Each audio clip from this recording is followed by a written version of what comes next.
ये सरकार सिर्फ वही काम करती है कि अगर कोई बड़े परिवार का है, बड़े कास्ट का है, तो उसके ऊपर बुलडोजर नहीं चलेगा। क्या आप चाहते हैं इस मामले की सीबीआई जांच हो?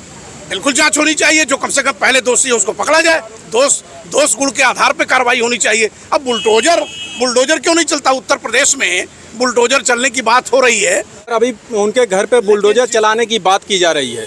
आपको ऐसा नहीं लगता कि बुलडोजर चलाना जरूरी है या इस मामले की सच्चाई सामने लानी? देखिए, सबसे दुखद तो ये हो गया हमारे उत्तर प्रदेश में वर्तमान में डबल इंजन की सरकार जो कहला रही है, भाजपा की सरकार। स्वर्गीय प्रेम यादव जी के परिवार से मिलने जा रहा हूँ।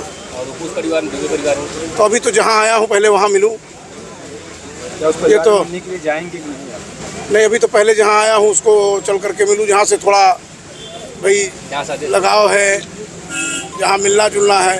और बाकी मिलने जुलने के लिए तो ये तो एक तरफा वाला काम तो आप उत्तर प्रदेश के सरकार से और भाजपा के नेताओं से पूछ सकते हैं। हम लोग तो भाई इंसान हैं। तो बैठा रहे साहब चौहान माइक में बैठा त्रिवेदी जी, मैं पूर्व विधायक चौधरी अमर सिंह बोल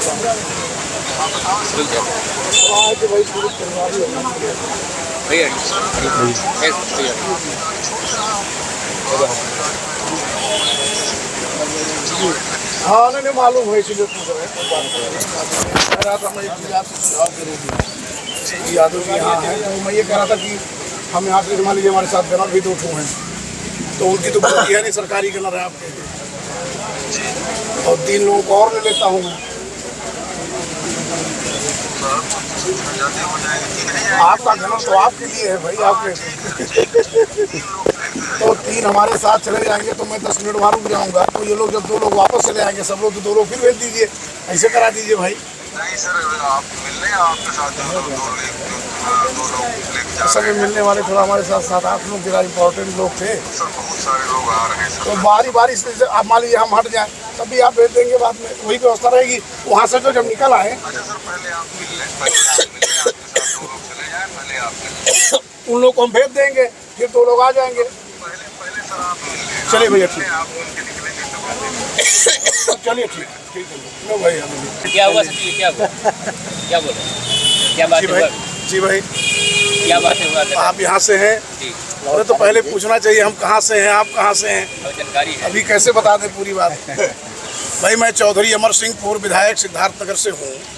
मैं भीम आर्मी आज़ाद समाज पार्टी का राष्ट्रीय सचिव भी हूँ। भाई, आदरणीय चंद्रशेखर जी के साथ हूँ। हम लोग भी आपके अपने देवरिया जिले में जिस तरह से ये दुखद घटना हुई है, उसको लेकर के हम लोग भी पीड़ित परिवार से मिलने के लिए आए, उनके सांत्वना के लिए आए हैं, जो एक इंसानियत के तौर पे हमारे भारत देश की पहचान है। तो चूँकि निकट ज़िला है, अपने जोन का ज़िला है, और हम लोग भी समाज की सेवा में हैं, तो हम लोगों ने भी भाई पीड़ित परिवार से ज़रा हम लोग भी मिला जाए तो आए हुए हैं। लेकिन चूँकि आपके ज़िले में धारा 144 सुरक्षा के दृष्टिकोण से, शांति व्यवस्था के दृष्टिकोण से लगी हुई है, तो अब उसके अनुपालन में बात हो रही है। अभी यहाँ संबंधित अधिकारी हैं पुलिस प्रशासन से, जिनको ड्यूटी पर लगाया गया है।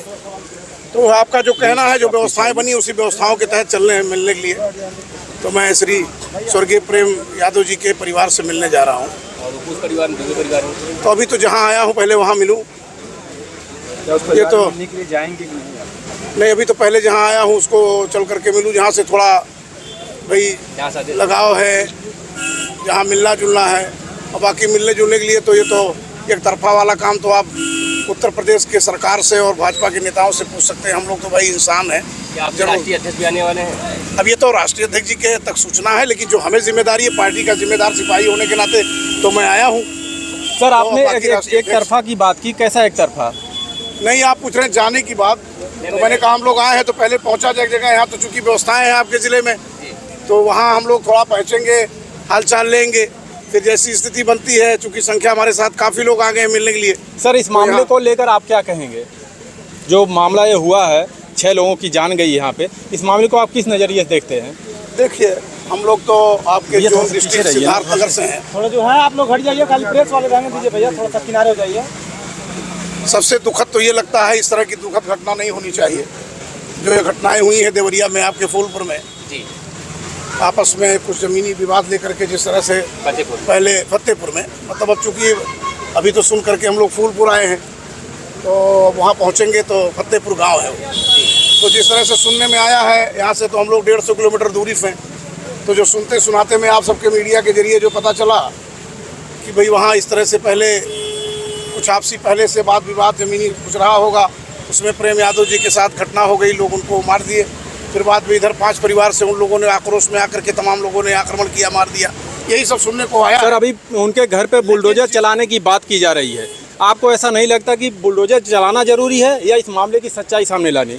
देखिए, सबसे दुखद तो ये हो गया हमारे उत्तर प्रदेश में वर्तमान में डबल इंजन की सरकार जो कहला रही है भाजपा की सरकार, इसमें एक चीज़ आप लोग चौथे स्तंभ से हैं और चौथे स्तंभ के रूप में जिस तरह से योगदान देना है, आप लोग एक सजग प्रहरी के रूप में समाज को देख रहे हैं, हर लोग देख रहे हैं। लेकिन मुझे दुखद इस बात का है कि आपने पूरे उत्तर प्रदेश में देखा, आप जब घटनाएं इस तरह से हो रही हैं तो सरकार के जो सोच हैं, अब तो मारने वाला मरने वाला ये देखना पड़ रहा है कौन है, उसके साथ इंसाफ कितना होगा, मरने वाले के साथ कि मारने वाले के साथ। अब तो सरकार का जो रवैया है, जिस तरह से देखने को मिल रहा है कि भारतीय जनता पार्टी सरकार में है और उनके जितने नेता रहे हैं वो एक तरफा जा रहे हैं, उसके अगले के पीड़ित के घर जो पहले मरा उसके घर कोई जा नहीं रहा है, सिर्फ और लोग जा रहे हैं जो उनसे जुड़े हों, जो लगाव हो, जो करीबी हो। लेकिन ये जो देखने को दो रवैया मिल रहा है, जिस तरह से सौतेला व्यवहार सरकार कर रही है, तो उसमें देखना जरूरी नहीं, इसमें जांच करना जरूरी है। सर, कैसे कि जांच में ओम प्रकाश राजभर आए थे, दोनों परिवार से मुलाकात करके। ओम प्रकाश राजभर तो अपना पार्टी क्यूलर है, वो कोई भाजपा के तो पहुँची है नहीं, वो तो कभी अभी सपा में बोल देंगे हम हैं, उनका क्या है भाई, बिना पेदिक लोटा वाले बयान से क्या लेना देना हमको, हम भाजपा की बात कर रहे हैं। हमको बताएंगे जो मेरे साथ काम कर चुके हैं, मैं उनके बारे में जानता हूँ, मैं खुद ही असेंबली दौड़ चुका हूँ। राजभर का कौन सा सवाल है, राजभर को भाजपा का ठेका ले रखा है क्या? सर, क्या वो तो सबका ठेका ले रखा है। सर, क्या तो जिधर सर, क्या आप इस मैं मामले चाहता हूं कि इसका निष्पक्ष जांच होनी चाहिए। एक मिनट सर, क्या आप चाहते हैं इस मामले की सीबीआई जांच हो? बिल्कुल जांच होनी चाहिए, जो कम से कम पहले दोषी है उसको पकड़ा जाए, दोष गुण के आधार पर कार्रवाई होनी चाहिए। अब बुलडोजर क्यों नहीं चलता? उत्तर प्रदेश में बुलडोजर चलने की बात हो रही है, तो मैं पूछूंगा आप सबसे कि अभी कौशाम्बी जिले में पासी परिवार के अनुसूचित जाति के परिवार को 3 लोगों की हत्या हुई है, तो वहाँ तो बुलडोजर नहीं चला। और मैं पूछूंगा कि आजमगढ़ में 2 जगह है, रौना पार थाने में, एक अहिरौला थाने में। रौना पार में रीता मौर्य मारी गई, उसको दिन दहाड़े मारा लोगों ने, पति बचाने गया उसको भी मारा लोगों ने। और उसके बाद आपने जो कि रौना पार थाने में है, और आजमगढ़ में अभी हाल ही में इसी सरकार में आप सुने होंगे, और अभी आजमगढ़ में जो वो अहिरौला थाना है उसमें आपने देखा कि रामवीर और क्या नाम है वो इंद्रपाल मौर्य और उनकी पत्नी शकुंतला मौर्य का अपहरण करके जिस तरह से घटना हुई है और दौड़ा के मारा गया, उसमें तो बुलडोजर नहीं चला। अभी आपने और बताऊं मैं, अभी कानपुर देहात में जो गेना पार थाने में जो घटना हुई, तो 3 विश्वकर्मा परिवार के 2 भाई मारे गए पिछड़े समाज से, तो वहाँ तो बुलडोजर नहीं चला। मारने वाले तो मुख्यमंत्री जी के करीबी आते हैं, उनके समुदाय के आते हैं, तो उन पर बुलडोजर नहीं चलेगा। अगर यहाँ किसी के साथ इस तरह का बिना जांच कराए, बिना घूस दौड़ाए सिर्फ बुलडोजर चलेगा, ये कौन सा नियम है? ये कहाँ संविधान में बुलडोजर लिखा है? दुबे को परिवार खत्म करना आरोपी जो है कि नवनाथ मिश्रा अभी सामने आया है, इस पे क्या? मैंने तो आपको जो बताया, अभी आपको बताया कि सरकार के जो रवैये चल रहे हैं इस समय, यहाँ चुनावी स्टंट और वोटों की राजनीति चल रही है, यहाँ इंसाफ की बात नहीं चल रही है। जिस तरह से सरकार का ढुनमुन रवैया है, जिस तरह सरकार अपना पक्षपात कर रही है, मैं चाहता हूँ, मैं तो दूर से आया हूँ, मैं चाहूँगा कि न्याय मिलना चाहिए। इसीलिए जांच एजेंसियाँ हैं, इसीलिए कानून व्यवस्था है, इसीलिए सरकार के पास तमाम ऐसे CBI है, CBCID है, तमाम लोगों से जाँच कराएं। और बुलडोजर का कौन सा सवाल है भाई? अभी तक संविधान में तो बुलडोजर नहीं चल रहा था। अभी तक उत्तर प्रदेश में तमाम घटनाएं मैंने आपको बताया, आजमगढ़ में 2 घटना, कौशाम्बी में दलित परिवार के साथ, पिछड़े परिवार के साथ, जहां भी घटना होती है, ये सरकार सिर्फ वही काम करती है कि अगर कोई बड़े परिवार का है, बड़े कास्ट का है, तो उसके ऊपर बुलडोजर नहीं चलेगा। अगर गरीब परिवार की हत्या हो गई तो उस पर ध्यान नहीं है उनका। अभी आप प्रेमचंद यादव परिवार मिलने जा रहे हैं, तो क्या बात हुआ समझ? क्या सर आप बात करेंगे? मैं तो मिलने जा रहा हूँ, हाल चाल लेने जा रहा हूँ, परिवार की स्थिति मैं इतने चाहता हूँ कि मैं मिलने जा रहा हूँ। क्या आपको परिवार है सर, तो मिलना जरूरी है। क्या आपको लगता है सरकार एक तरफा न्याय कर रही है? मैं लौट के आता हूँ तब सवाल कर लीजिएगा। देखिए, मैं निवेदन ये करूंगा कि लौट के आता हूँ तब हाल चाल मिलेगा। अभी तो भैया मैं 150 किलोमीटर से आ रहा हूँ, तो आते ही आप लोगों ने अगर सवाल दागा तो जो मेरे को मालूम था, ना दिया भी ऐसा नहीं।